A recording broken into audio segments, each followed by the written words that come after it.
Super Mario Bros. Series is often considered bland and boring nowadays, and I can certainly see why, but each game does have some unique features that the other games don't have, like how the DS game has a collection of mini-games, and how the 3DS game has legitimate DLC. Never thought that a new Super Mario Bros. Game would have paid DLC, but yet here we are. Now even though it's cool to have additional levels via DLC like NSMB2, I think the game in the series with the coolest bonus features is New Super Mario Bros. U for the Wii U and Switch. Did you say New Super Mario Bros. U? Oh hey Reverse Zero, yes, I was talking about NSMBU. Oh, I love that game. Nice, and hey, since you like that game so much, how about you join me in discussing the good and bad of NSMBU? Sure, I'll join you. I love talking about games that are often considered bland and boring. Alright then, let's discuss the good and bad of New Super Mario Bros. U. New Super Mario Bros. U was released in 2012 as a launch title for Nintendo's first HD console, the Wii U, meaning that NSMBU was the first HD Mario game.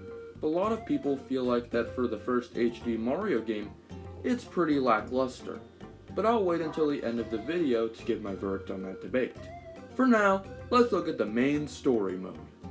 The story in this game is actually slightly different compared to the other games in the series, the key word being slightly.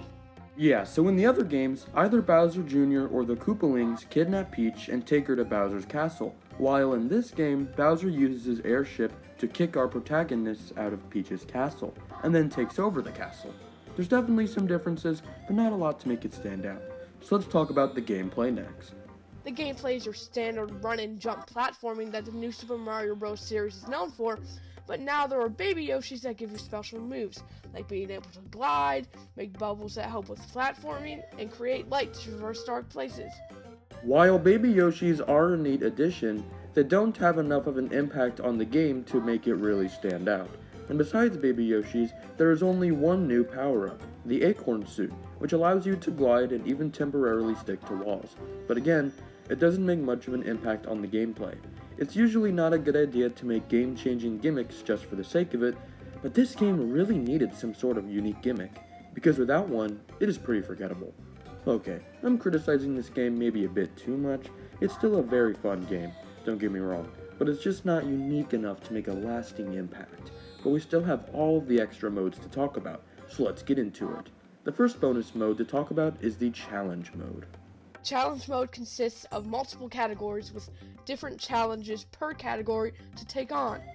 Each category holds challenges that follow the same objective, like trying to collect as many coins as you can or completing a level in a short amount of time. If you feel like the main story mode is a bit too easy, then these challenges are perfect for you. They are very fun and hard, while some are harder than others, but it's a nice addition to the main story mode. The next mode is Boost Rush, where you play through auto-scrolling levels that exist in little packs. Each pack can have 2 or 3 courses that either have a specific difficulty or have a specific power-up that the courses revolve around. But then you might ask, well, why is it called Boost Rush?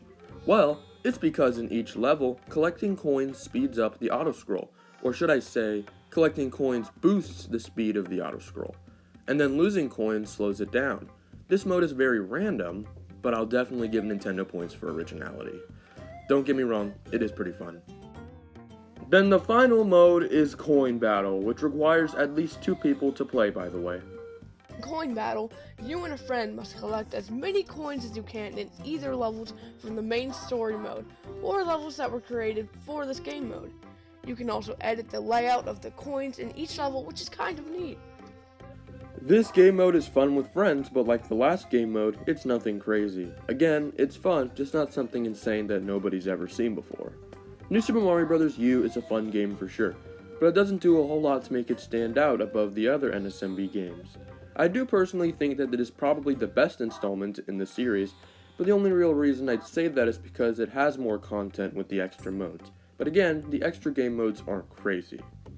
Hey, you forgot about New Super Luigi U! Well, there are quite a bit of people, including myself, that count that as a separate installment in the series, so let's wait for another time to talk about that. Well, you also forgot about the Switch port. Well, there isn't much to that port besides Toadette and Peachette. Well, what about New Super Mario Bros. Me? or New Super Mario Bros. Wii Coin World? Those are unrelated to NSMBU. New Super Mario Bros. Me is a tech demo shown at E3 2011 for the Wii U, and Coin World is a Japanese arcade game.